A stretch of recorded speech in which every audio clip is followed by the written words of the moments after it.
cargos de defensores públicos substitutos itinerantes em todos os regionais da Defensoria Pública com prioridade para atuação na área criminal em dias de audiências. É o relatório, passo ao voto. O problema relatado pelos defensores públicos signatários da petição já muito é motivo de preocupação no âmbito da Defensoria Pública do Estado de São Paulo. As chamadas pautas duplas podem ensejar a realização de audiências simultâneas em salas de audiências distintas, obrigando muitas vezes que o defensor faça a escolha de Sofia, filme que trata do dilema de Sofia, uma mãe polonesa presa num campo de concentração durante a Segunda Guerra e que é forçada por um soldado nazista a escolher um de seus 2 filhos para ser morto. Se ela se recusasse a escolher um, ambos seriam mortos. Pois bem, a qual réu defender? É essa decisão que cabe ao defensor tomar. A quem defender naquele momento, que explica a compreensível pressão emocional relatada pelos defensores no bojo do requerimento. Com o advento da Lei Federal 11.719 de 2008, o problema se instalou de modo contundente, uma vez que este diploma legal adotou o sistema concentrado de audiência no processo penal, passando a ser de instrução e julgamento, de forma que as provas serão produzidas em um só ato, nos termos do artigo 400 do CPP. Na audiência, não havendo requerimento de diligências ou sendo indeferidas, serão oferecidas alegações finais orais por 20 minutos, respectivamente, pela acusação e pela defesa, prorrogáveis por mais 10, proferindo o juiz a seguir a sentença. A situação se torna ainda mais delicada se aplicado o disposto no parágrafo 1º do artigo 405. Sempre que possível, o registro dos depoimentos do investigado, indiciado, fingido e testemunha será feito pelos meios e recursos de gravação magnética, estenotipia digital ou técnica similar, inclusive audiovisual, destinado a obter maior fidelidade das informações. Neste caso, se o defensor tiver que sair da sala de audiência para se dirigir a outra, não só não terá acompanhado o que foi dito pela vítima e testemunhas, como também não terá meios de conhecer o conteúdo de suas falas antes dos debates orais.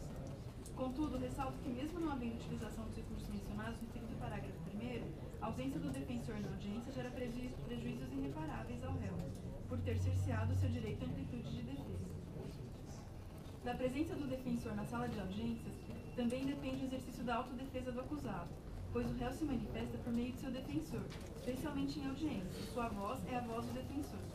As informações que o acusado transmite ao defensor durante a audiência a respeito das declarações da vítima, dos depoimentos das testemunhas, é que possibilitam que sejam contraditadas. Ausente o defensor, a ampla defesa e o contraditório não se concretizam. Portanto, não se pode deixar de corroborar as considerações dos defensores requerentes, inclusive quanto às anunciadas violações a textos expressos de lei. A respeito do assunto, a Corregedoria Geral emitiu o parecer número 7, nos seguintes termos. É dever dos defensores públicos verificar previamente a pauta de audiências, tão logo seja ela divulgada, de forma a antever a ocorrência de simultaneidade e tomar as necessárias providências.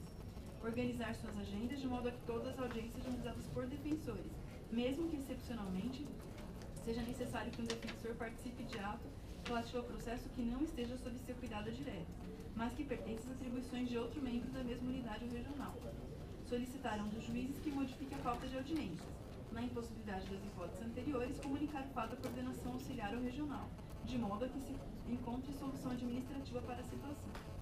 Caso se mostre insuperável o não comparecimento à audiência pelo fato de o defensor estar realizando ato semelhante em outro juízo, reservado o exercício da independência funcional para que seja feita a escolha do ato a ser atendido, deve ter o defensor em conta elementos que justifiquem a decisão, tais como a complexidade da causa, o número de testemunhas e réus, a possibilidade ou não de apresentar memoriais a posteriori. Importa ressaltar que os defensores devem estar plenamente comprometidos com o exercício da ampla defesa dos assistidos, assim como com o fortalecimento institucional, de modo que se afigura o dever funcional de todos os membros da instituição buscar soluções para os casos em que ocorram audiências simultâneas, soluções essas pautadas por algumas noções basilares, como esgotamento de todas as medidas possíveis para que as audiências sejam realizadas por defensor público. Haja vista que a nomeação do advogado dativo é circunstância excepcional e que vai de encontro à premissa de que a assistência jurídica estatal deve ser realizada exclusivamente pela defensoria. O fato é que as soluções pontuais que têm se apresentado para o enfrentamento da questão são inúmeras, porém não sem algum prejuízo para a rotina da unidade, como, por exemplo, a assunção de audiências por defensores com atuação na VEC, pedidos de concentração de audiência não exitosos, elaboração de agenda única, dentre outras. A solução do problema apresentado pressupõe o aumento do quadro de defensores, de modo que cada unidade contasse com um defensor auxiliar, cuja atribuição seria realizar as substituições em casos de afastamentos mais demorados, ainda que não perenes. Considerando a atual insuficiência do quadro de defensores para fazer frente à demanda, entendo não ser oportuna a discussão nesse momento, a qual poderá ser retomada por ocasião da criação de cargos. Por enquanto, parece-me que deve ser observado o parecer da Corregedoria número 7. É o voto que submeto à apreciação desse colegiado. Eu posso pedir. Se entrar no site, na área escrita, não, eu conselho que não. Procura no filtro, procura no campo capa o número do processo que faz Bom, o fato é que se reconhece, né, a existência, o problema e a gravidade do problema, só que coloca-se que não é possível porque demanda cargos que não existem hoje. Carolina, só uma dúvida. Porque isso acontece, a maioria dos problemas que a gente está vendo assim, vai na questão de novos cargos, tem mais gente, né? Mas no caso, é só uma dúvida mesmo, assim, de um leigo, né? O advogado, no caso do defensor não podendo ir, até por primar pela qualidade da defesa, não é? Porque se fica da última hora definir o advogado, ou definir o defensor, não seria melhor indicar um advogado? É só uma dúvida. De ter uma indicação, até a gente poder ter esse quadro para fazer essa substituição, pensando na qualidade da defesa. Só uma questão que eu nem sei direito a responder essa pergunta. Acho que aí dependeria muito de como se dá essa atuação na unidade, né? Eu acho que a indicação do parecer da Corregedoria na ocasião foi tentar redesignar a audiência, tentar obter defensor até de outras áreas. Eu me lembro até que em Ribeirão, né, os defensores da execução criminal, eles fazem as audiências em substituição para evitar esse problema, né? Tenta-se contornar. Eu acho que talvez seja uma solução, né? Nomear, não sei o que a administração pensa disso, mas é um problema mesmo, a gente verifica nas correições.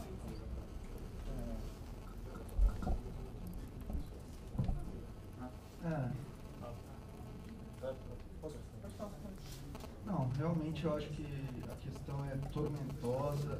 A substituição de colegas em férias ou em outros afastamentos é um tema delicado que as subs, a segunda e a terceira particularmente, enfrentam rotineiramente junto com as unidades, porque efetivamente as situações acabam acontecendo e nós nos deparamos com situações que com toda certeza seriam melhor resolvidas se a gente tivesse um cargo de substituto ou, enfim, né, alguém disponível para fazer esse trabalho. Confesso que estou bem em dúvida com relação a como resolver esse problema. Penso em pedir vista, até porque dentro do que a Carolina colocou, eu acho que também pura e simplesmente nomear um advogado não vai resolver o problema, porque a gente não sabe como essa defesa vai ser feita, a que título. Se você põe um plantonista lá para fazer as audiências, ele pode até fazer as audiências, mas não dá continuidade à defesa. Então, não seria de todo adequado. Além disso, há outras providências que a gente acaba tomando, pedir audiência, adiamento da audiência, se o juiz nega, pede-se a nulidade posterior. Isso não resolve o problema, porque o argumento acaba sendo fragilizado no Tribunal de Justiça, que é bem restritivo com relação a esse tipo de nulidade, né? Acaba não dando. Enfim, por tudo isso, eu acho que vou pedir vista, vou deixar correr aqui as discussões mais um pouco, mas eu estou tendente a pedir vista e estudar mais detidamente a matéria. Você acha que você vai pedir mesmo? Eu tenho certeza que eu vou pedir vista. Eu até endosso, que seria muito interessante a terceira sub se manifestar numa matéria justamente isso. Eu acho. Eu acho que é um tema dos mais relevantes da Defensoria Pública. Eu fiquei 3 anos e meio na Barra Funda e era constante no reportador. E é algo que não só é prejudicial ao réu, no meu ponto é prejudicial ao réu, mas é vergonhoso da instituição. Você chegar e ficar nessa situação, como você falou, de você olhar um réu que está no tráfico de drogas e do outro lado tem um réu que está no furto. Aí você para e pensa, não, mas o furto é mais simples, vai, conversa com o juiz, dá um jeitinho aqui, conversa com o promotor, fala com o réu, praticamente pedir desculpas ao réu, chamava o estagiário que ocorre, já tive situações em que a promotora ameaçou levar o estagiário à corregedoria, porque, vamos ser sinceros, acontece no dia a dia, você acaba colocando o estagiário para acompanhar a audiência, desde que você converse antes com o juiz, mas isso é sempre um jeitinho, sempre no favor, e eu acho que tem que acabar. Os juízes não vão adiar a audiência ou suspendê-la porque o defensor está com pauta dupla, sempre vai depender da boa vontade, e essa boa vontade às vezes depois é cobrada nos processos, os juízes depois cobram ela, isso é verdade, eu acho que tem que ser pautado essa defensoria, bom que o pessoal de José trouxe, mas eu concordo que a atuação de defensores ou de advogados tem que ser a última escolha. A primeira opção, que é a ideal, é de ter defensores substitutos, mas depende da operação legal, mas a questão da itinerância. Eu acho que a gente tem que trazer essa matéria para ser discutida na próxima expansão. Tem a parte da fazenda, que é extremamente importante, tem outros setores, mas essa parte do criminal é extremamente relevante e tem sido tanto quanto relegada. O que pode ser feito agora, e aí eu acho que é muito interessante você pedir vista até no terceiro sub, porque isso afeta tanto na capital, que aí seria parte do segundo sub, quanto no interior, é a gente rediscutir com as unidades a redistribuição, não só a discussão de quantas pessoas podem tirar férias, porque na Barra Funda são 31 varas. E não havia nenhum controle, acho que ainda não há, nenhum controle de quantas pessoas saem de férias ao mesmo tempo. E isso afeta. O máximo que se faz é o controle das duplas. Mas se eventualmente a segunda pessoa fizer algum curso, algum abono, algum afastamento, alguém vai ter que rodar. Rodou, falta duplas em 2 varas. Então isso pode ser discutido, acho que pela segunda sub na capital, e região metropolitana, e terceira sub no interior, criando essa temática parecida, tipo, de discutir melhor controle sobre as férias e também discutir eventualmente o pessoal da execução dar o suporte, ou até essas áreas dar o suporte quando tiver pauta dupla, pelo menos na audiência.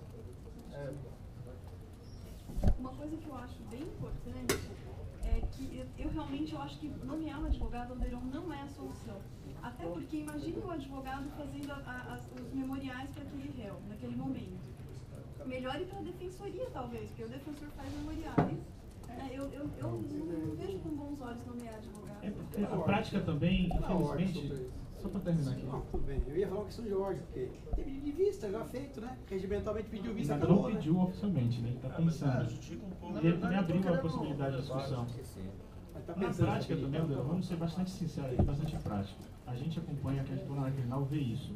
Não são todos, mas há uma quantidade relevante de advogados que não atuam de maneira dedicada na atuação criminal. E muitas vezes o próprio familiar já tem um vínculo não só com o defensor público, mas com a instituição. Então a gente atende antes da audiência, conversa na época da resposta, prepara a produção de provas e chega lá, daqui a pouco aparece outra pessoa que não é da defensoria, não tem uma atuação tão adequada, tem que fazer os debates orais ali na audiência em regra, muitas vezes não faz, e pior, a própria produção de provas às vezes fica prejudicada. E é aquela audiência, como ela falou, é a audiência 1, né? É ali que é o momento que você tem que produzir provas.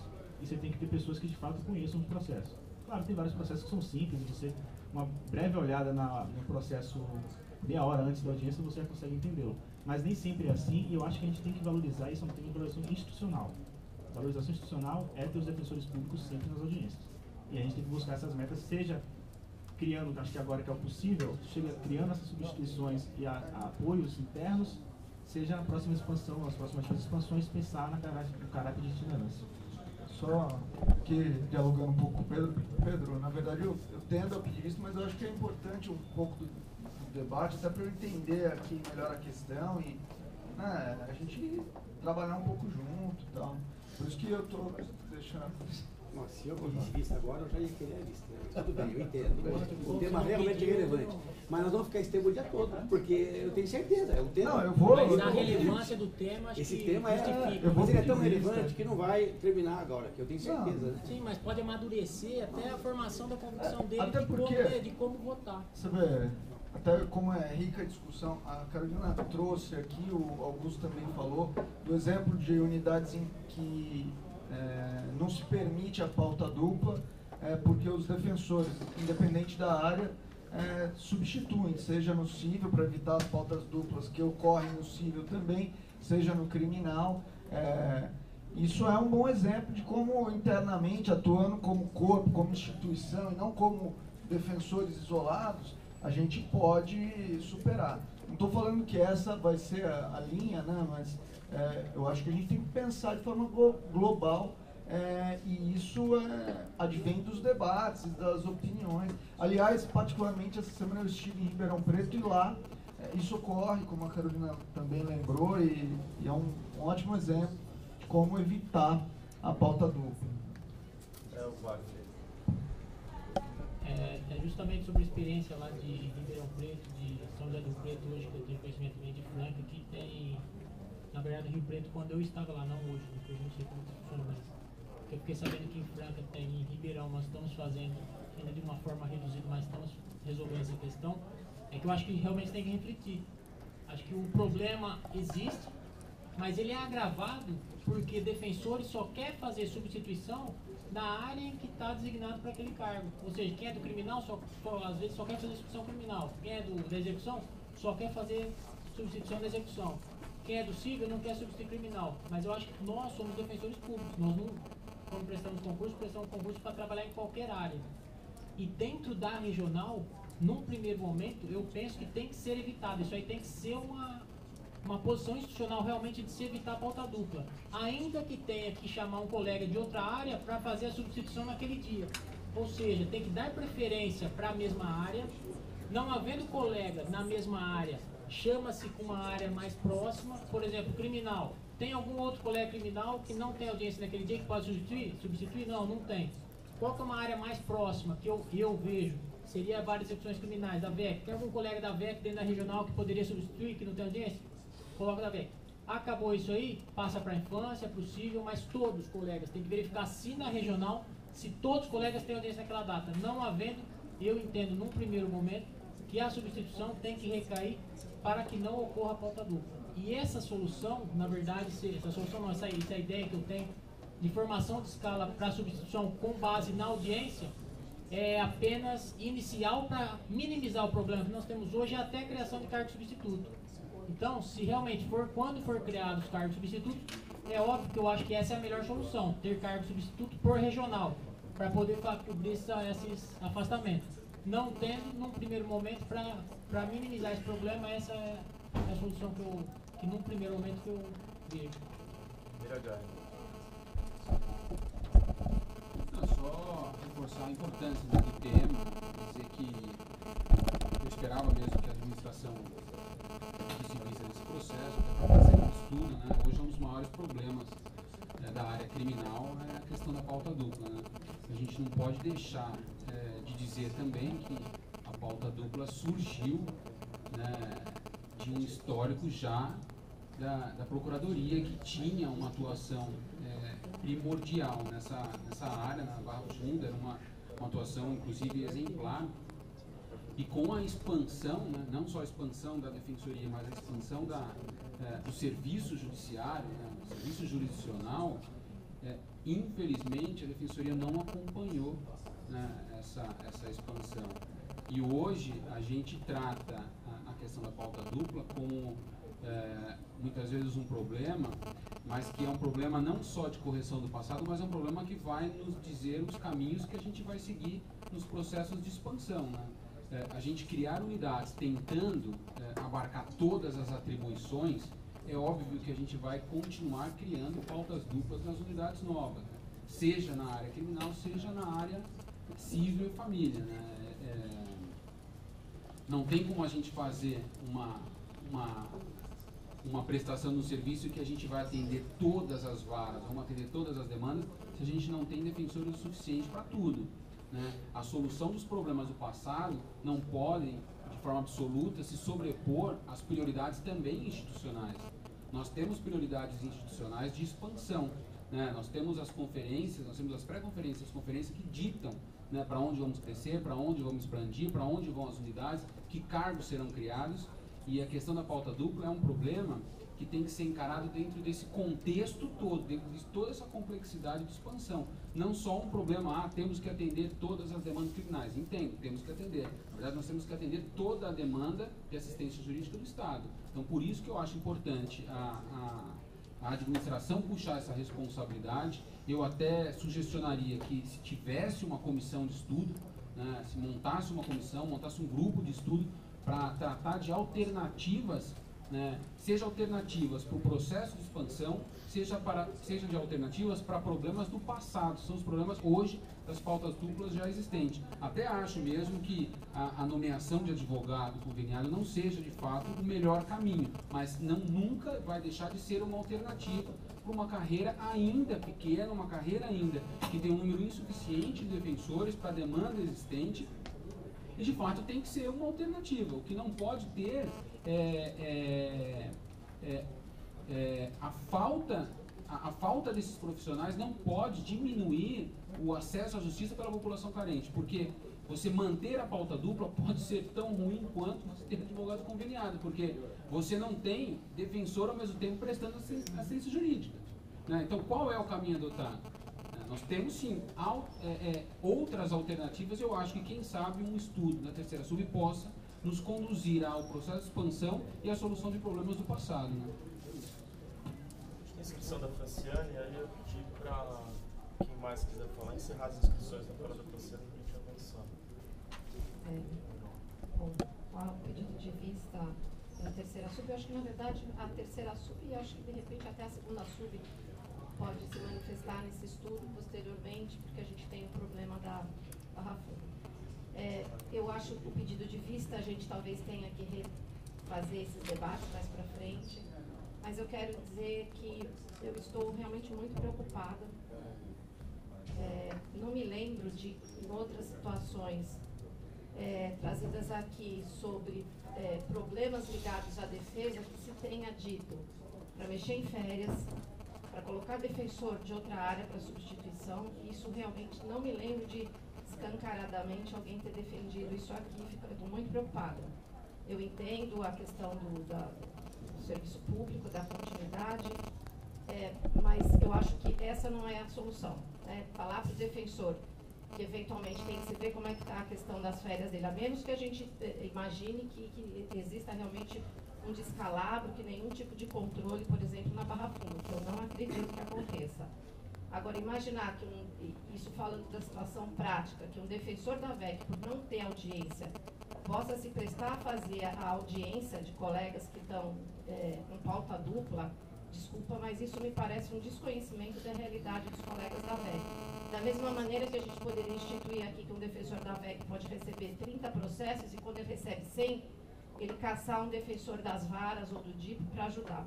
Então, eu espero que o debate que a gente vai fazer daqui para frente não passe por esse tipo de solução. Não me lembro de ter visto esse tipo de solução anteriormente. Eu acho que a solução ela tem que demandar o planejamento, isso que o Miragaia trouxe, isso que o Ouvidoria trouxe. Enfim, vamos ver em termos globais como é que a gente vai enfrentar essa questão. Agora, com esse sacrifício, esse tipo de solução, eu não concordo nem como defensora, nem como presidente da associação. Então, você tem mais inscrito ao Verão no Wagner, aí finaliza e consegue a pauta. Em primeiro lugar, eu queria agradecer aos colegas aí pelo esclarecimento, né? Eu também acho que o ideal é que o defensor assuma, né? Mas a preocupação é sempre com o réu, né? Com o usuário que está lá na frente do juiz e ele precisa de um atendimento de qualidade, né? Então, e realmente a gente tem visto essa questão da pauta dupla, que para mim é um conceito novo, né? Então, nas visitas que a gente fez, principalmente na Barra Funda, também veio muito à tona isso, né? E isso vem ligado também, ontem eu fiz uma reunião com o grupo do Polo Cívico, os 4 do Polo Cívico da Central, e também trouxeram a mesma questão, que inclusive já fizeram uma reunião com o Bruno, e que também demanda de mais defensores, né? No fundo, o resultado, a gente sabe a solução, né? A solução é mais defensores, né? Agora, eu entendi a fala do Wagner no sentido de um planejamento, de planejar provisoriamente, né? Até que se chegue novos defensores, né? Eu acho que talvez tenha que realmente, eu acho que a solução vai passar por aí, né? Por uma reavaliação, inclusive uma avaliação de todo o atendimento da defensoria, porque nós estamos percebendo que nós temos alguns pontos, algum gargalo na defensoria, que é um retrabalho. A gente está, por exemplo, a avaliação financeira, nós estamos fazendo 4 avaliações financeiras ou até mais. O tempo, se você calcula o tempo, né, dessas avaliações, se a gente somar todos eles, com certeza nós vamos ter alguns defensores mais livres para fazer atuações diferentes. Então eu estou dizendo o seguinte, que eu acho que talvez a solução imediata ela passa por uma reestruturação também de todo o processo da defensoria, de todos os fluxos, né? Talvez a gente vai ter que se debruçar sobre isso também, né? E acho que, com certeza, a solução é a defensoria assumir, não tenho dúvida, né? Acho que, mas de qualquer jeito, valeu a provocação. Obrigado. Wagner, e daí a gente encerra. Você bem pontual. Na verdade, a gente falou que essa minha proposta deve ser fruto de desconhecimento de como é a atuação da VEC, mas eu atuo na VEC. E além de atuar na VEC, eu faço audiência, faço substituição criminal. É só isso. Na verdade, não é falta de conhecimento, é um conhecimento sobre efetivamente o que eu estou fazendo em Ribeirão Preto. E isso aí, lá em Ribeirão Preto, tem surtido um efeito positivo, não para os defensores. Lógico que eu saio da minha zona de conforto de só fazer processo da VEC. Eu tenho que me dedicar mais. Desculpa, conselheiro, esse debate é absurdo. Eu não estou fazendo debate, eu estou na minha fala, está cortando a minha fala, só isso. Desculpa, conselheiro, eu não é isso na zona de conforto, eu não estou defendendo zona de conforto, a atribuição é diferente. Você tomando a minha fala, na verdade, então o que acontece? Em Ribeirão Preto nós temos uma experiência que está sendo exitosa em benefício dos assistidos, dos usuários, de quem está respondendo ao processo criminal.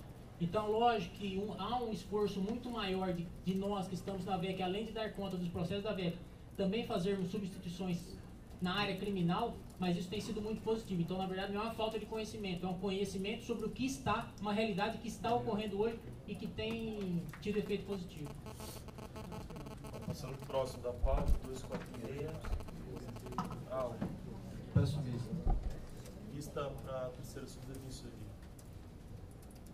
246, acho que não tem um voto. O 251, Horácio não está presente.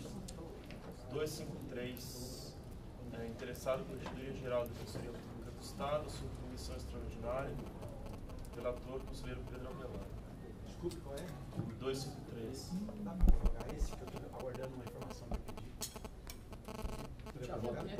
Você vai mudar o voto? Há 2 semanas atrás você disse que tinha o voto. Podemos prorrogar ou não? Se não prorrogar, não, só uma dúvida minha. Estava pronto o voto? Estava pronto o voto. Eu conversei com a Kátia e ela me deu uma sugestão a respeito de eu criar uma informação nesse processo. Por isso eu estou colhendo essa informação que eu não recebi, não. Mas aí eu pediria prorrogação. Prorrogado 261.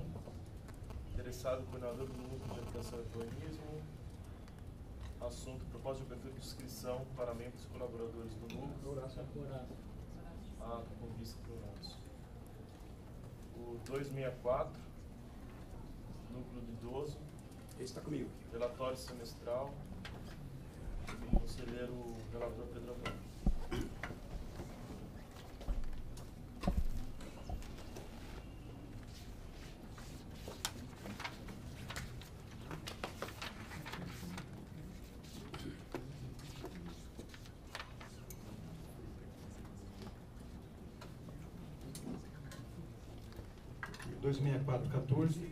Senhor presidente, a então coordenadora do Núcleo Especializado dos Direitos do Idoso e da Pessoa com Deficiência, Aline Maria Fernandes Moraes, protocolou em 1º de agosto de 2014 o relatório semestral das atividades desempenhadas pelo Núcleo, período de entre abril e julho de 2014, do folhas 3 a 14 dos autos. Informou preliminarmente que o NEDPED contou regularmente no referido período com a composição máxima de 15 defensores públicos, sendo 6 na qualidade de membros e 9 que foram designados como colaboradores. Informou, ademais, os nomes de todos os defensores que atuam ou atuaram no núcleo no período considerado. Esclareceu ainda que a Secretaria do Núcleo possui cópia de todos os atos praticados no período, dentre eles fichas de atendimento e encaminhamentos, ofícios enviados, portarias instauradas, etc. Com a juntada de índice pormenorizado, a senhora coordenadora do núcleo teceu considerações preliminares sobre a necessidade de afastamento do coordenador auxiliar, sobre a necessidade de incremento da equipe de apoio e sobre as condições da sede onde se instala o núcleo, considerada satisfatória. Folha 6.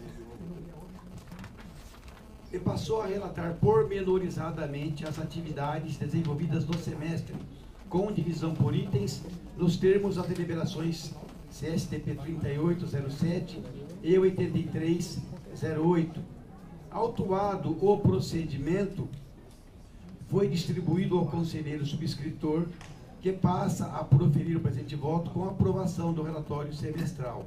É o relatório. Preliminarmente, é de se registrar que o relatório semestral anterior foi votado e aprovado bem recentemente neste colegiado. O presente relatório se refere ao período vencido em 31 de julho de 2014, justamente a data de encerramento da anterior composição do NEDPED, incluindo sua coordenadora. No mais, o relatório autuado está absolutamente organizado e atende cada um dos requisitos ditados pelas deliberações CSTP 3807 e 8308, cumprindo, seja disponibilizado em sítio eletrônico apropriado do portal da Defensoria Pública, para que se veja divulgado, não só internamente, como especialmente a toda a comunidade usuária dos serviços da Defensoria Pública Paulista. Sem qualquer reparo ou ressalva a registrar, voto pela aprovação do relatório semestral e sua publicação em meio eletrônico do portal da Defensoria Pública.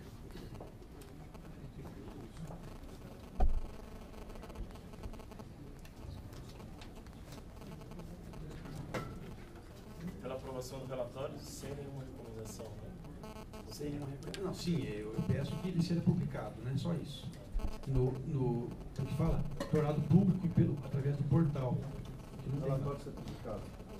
É, porque lá no portal, no sítio do núcleo, eu abri, tem bastante coisa lá, né? Cartilhas e tal, mas eu achei interessante, porque o relatório é extenso. O certo era eu que chegar aqui e relatar inteiramente tudo que fizeram. Eu vou ficar aqui um mês relatando aqui, muita coisa. Como ele está bem feito, bem distribuído, bem organizado, eu penso que a simples publicação dele lá no portal torna público, para quem tiver interesse, saber quais foram as atividades realizadas, né? Então, a única recomendação é essa, né? Que ele seja tornado público no portal, né? Então, nos termos do voto do relator,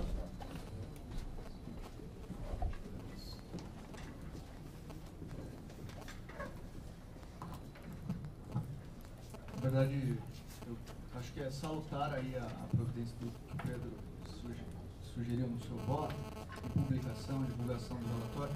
Eu só tenho uma preocupação, porque a CTI, eu tive uma outra conversa com eles a respeito de algo que eu queria lançar no portal e tal, e a CTI me falou que o portal ele tem uma carga, que tem uma limitação e tal, e quem coordena a divulgação desses dados no portal é a comunicação.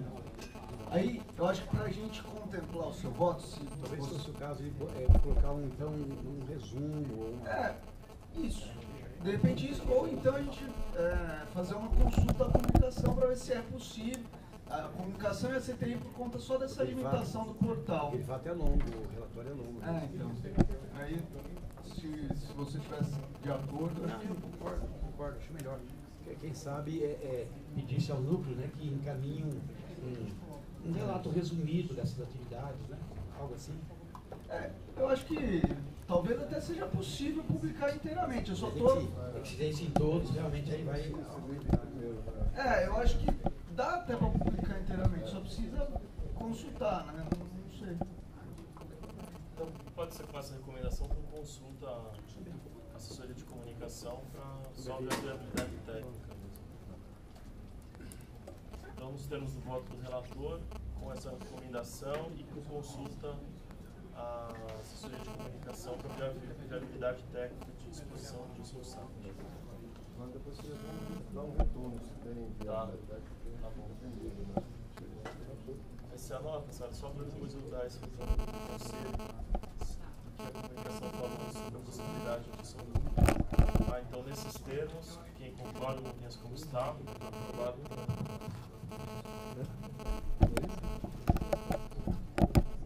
265, cadê o peça?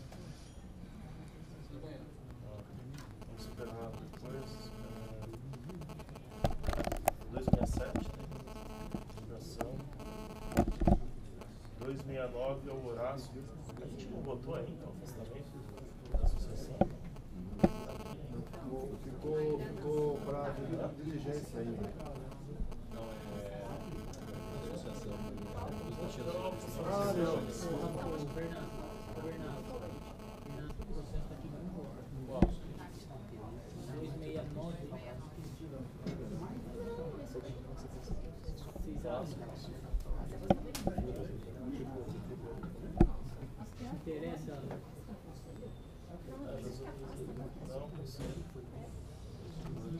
Tem uma preliminar aqui, se é do conselho ou não. Eu fui definido como vice-presidente. Foi 6-5.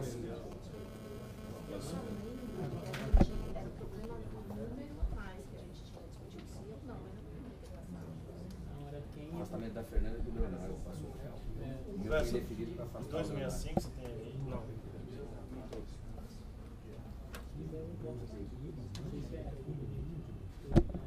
Vamos deixar passar da presente. Eu acho que esse daí é mais simples, né?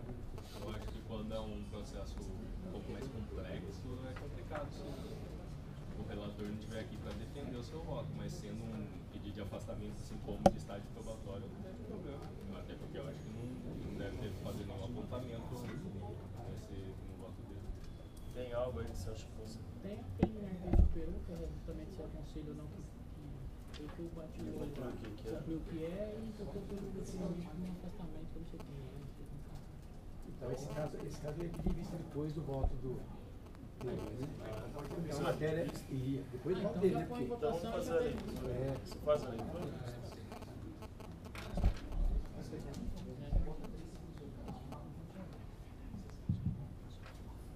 O 269 de 2014, interessado a PADEP. Assunto, proposta de deliberação, acesso DP, regulamento artigo 1/2 da Lei Complementar 988. Trata-se de pedido de afastamento para atuação na função de direção de entidade de classe representativa dos interesses dos defensores públicos, ou seja, a PADEP.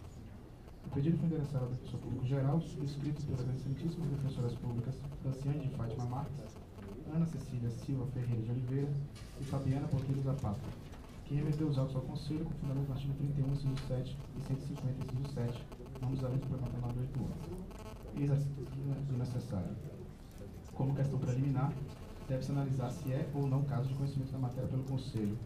A Lei Orgânica da Defensoria Pública, seu artigo 31, assim regula a atribuição do Conselho. Artigo 31. Ao Conselho Superior compete, inciso 7, deliberar acerca do afastamento de membro ou servidor da Defensoria Pública do Estado, ressalvada a hipótese do artigo 150, inciso 5 desta lei complementar. Porém, a leitura do artigo 150 traz a seguinte dúvida: dos afastamentos. Artigo 150. O defensor público somente poderá afastar-se do cargo para exercer mandato eletivo, exercer cargo de Ministério de Estado ou de Secretário de Estado, exercer outro cargo, emprego ou função com atribuições que guardem afinidade com a Defensoria Pública do Estado, na administração direta, autárquica e fundacional do Estado. Exercer cargo de assessoramento junto aos tribunais superiores, estudo ou missão, no interesse da Defensoria Pública. Participação em congressos e outros certames científicos. Exercer mandato em entidade de classe de defensor público, desde que atendidos os requisitos legais. Concorrer a mandato eletivo. Parágrafo 1º. Afastamentos dos incisos 2, 4 e 6 deste artigo dependerão de prévia autorização do Conselho, sob pena de nulidade do ato. Eu vou só ler esse daqui porque foi o que ele foi ressaltado. Os outros parágrafos ele só transcreve, mas não ressalta. Há uma evidente lacuna quanto à atribuição do Conselho nesse tipo de afastamento, já que o inciso 7 não está no parágrafo 1º, nem no 2º. Esse é o suscitar que tal omissão decorre que a autorização prevista no parágrafo 1º seria prévia, ao passo que nas outras hipóteses a análise do Conselho não seria prévia, todavia não afastaria sua atribuição para análise da matéria. Nos termos do regimento interno, artigo 12, são atribuições do Conselho Superior da Defensoria. Inciso 11, deliberar acerca do afastamento de membro ou servidor da Defensoria Pública do Estado em relação às hipóteses do artigo 150, parágrafo 1º da Lei Complementar 988. Ocorre que a redação do regimento interno deste Conselho não adotou o raciocínio acima demonstrado, na medida que traz como matéria de atribuição do Conselho tão somente as hipóteses do parágrafo 1º. Surgem, portanto, ao menos duas posições sustentáveis. A primeira, como dito, todos os afastamentos, até o do artigo 31, inciso 7, são atribuições do Conselho, exceto na hipótese do artigo 150, inciso 5. A segunda, que o afastamento é previsto no artigo 150, inciso 7, não está dentre as atribuições do Conselho, sendo o caso apenas de designação pelo Defensor Público Geral, mediante edição de ato administrativo próprio. Sendo assim, considerando que o afastamento dos representantes do órgão de classe já foram designados pelo defensor público geral, inclusive com a indicação de defensores públicos itinerantes para a subsunção das atividades fins, deixo de conhecer o pedido por entender não competir ao Conselho para providência. Esse foi o voto que ser superado, né? Admitido? No mérito, está passada a questão preliminar acima da descrita atividade associativa de sua importância para a carreira, pelo que a designação de defensores públicos com dedicação exclusiva reforça essa função, garantindo maior eficácia na atuação. Deste modo, caso seja superado o preliminar, voto pelo afastamento. Você superado? Não, está em votação agora, porque eu pedi o visto. Você pediu o visto? Não vai nem. Ele entende que a competência do Conselho no mérito não afasta. Ele que não é, mas se for, ele vota pelo deferimento também. Então, há um precedente, que aí não é discussão do ponto de vista, né? É do preliminar. Há um precedente, não sei se é algum recente, mas da minha época havia um em que a gente discutia aquela questão de se não se conhecer e se preferir o voto em relação ao mérito. Eu entendia, defendi na época, acho até que foi sufragado esse entendimento, salvo engano, né? No sentido de que o conselheiro não está obstaculizado a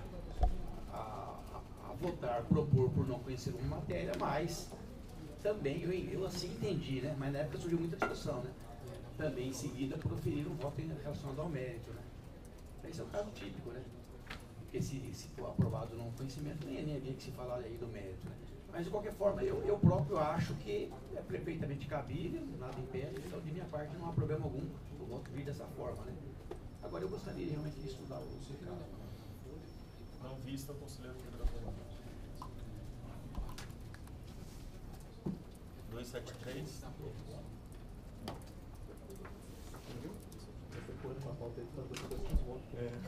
É o relatório final da coordenação especializada de 274. Relatório, né?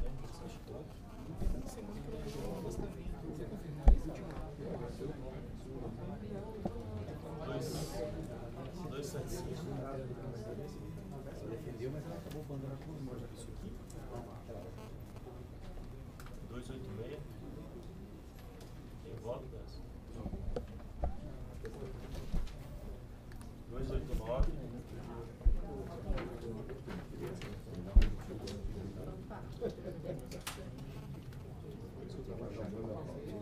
E o código de ética, já passou por ele?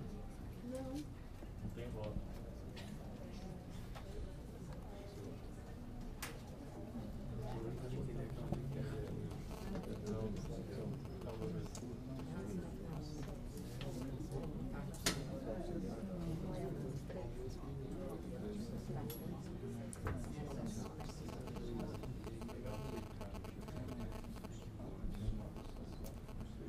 Então, 289 de 2014, interessado no presidente da Comissão de Prerrogativas, assunto relatório semestral de atividades, outubro de 2013 a outubro de 2014, com a palavra o conselheiro relator Bruno Napolitano.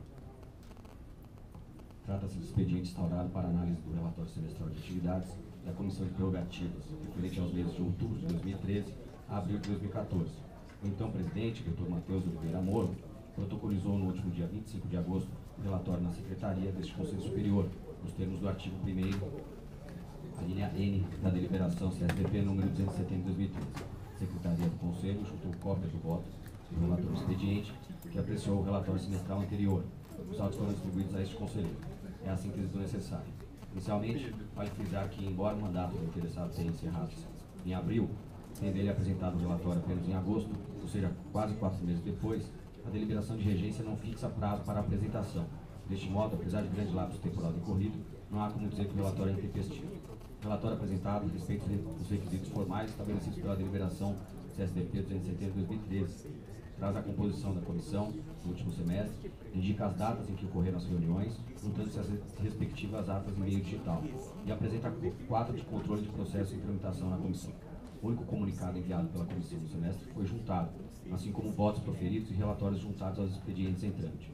O interessado fez ainda uma síntese dos processos administrativos que foram apreciados durante o período compreendido pelo relatório. Descreveu, por fim, outras atividades consideradas importantes, como reunião com a presidência da Fundação Casa, e respostas a consultas realizadas por defensores públicos. Formalmente em ordem, no mérito também não há mácula a se lançar, embora tenha sido realizada apenas 3 reuniões da comissão no semestre. É certo que a deliberação em vigência no período relatório não trazia previsão acerca da periodicidade das reuniões.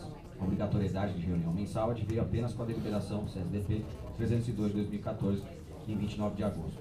Outro sim, o diminuto número de expedientes em trâmite na comissão não poderia motivar a rejeição do relatório, eis que é possível que a falta de estrutura da comissão possa ser o motivo do pequeno acervo. Por isso mesmo, a deliberação que regula a comissão foi alterada para afastar o presidente, com prejuízo de suas atribuições, no mínimo uma vez por semana. Além disso, será em breve lotado um oficial de defensoria no Conselho Superior para atuação principal na comissão, tornando a estrutura mais robusta. Sendo assim, voto pela aprovação do relatório semestral de atividades da Comissão de Prerrogativas, referente ao período de outubro de 2013 a abril de 2014.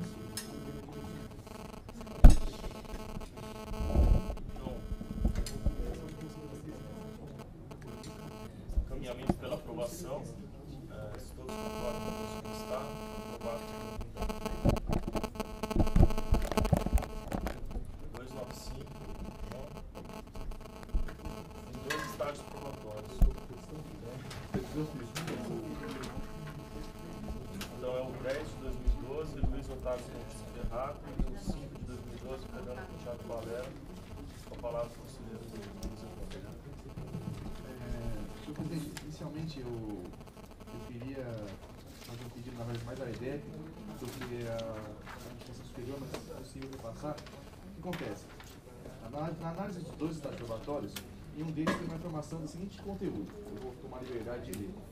Certifica que o defensor público X não participou do 10º encontro de preparação à carreira, formação continuada. Certifico ainda que no período de tal a tal, não foi realizado apenas um encontro de formação continuada, em razão do cancelamento. Foi realizado apenas um encontro, em razão do cancelamento. Eu li a certidão, a impressão que eu tive é que a defensora pública não tinha frequentado o curso, então por isso ela estaria, então, incapaz da continuação do estágio probatório. Aí eu liguei na escola. Daí ela falou, não, são vários encontros, e ela esteve ausente apenas um deles. Então, na verdade, esteve presente na maioria, então isso não prejudica a sua continuidade. Mas percebo que isso não consta do teor da certidão. Talvez ela deve ter que colocar, ter presente em X% das participações, ou em tantas e tanto. Isso é uma informação, até entrei em contato com a pessoa responsável lá, mas eu não a orientei assim a proceder, porque acho que não era da minha competência falar que ela fizesse determinada certidão. Mas isso foi um dos problemas que eu constatei, tive que buscar, diligenciar junto à IDEP.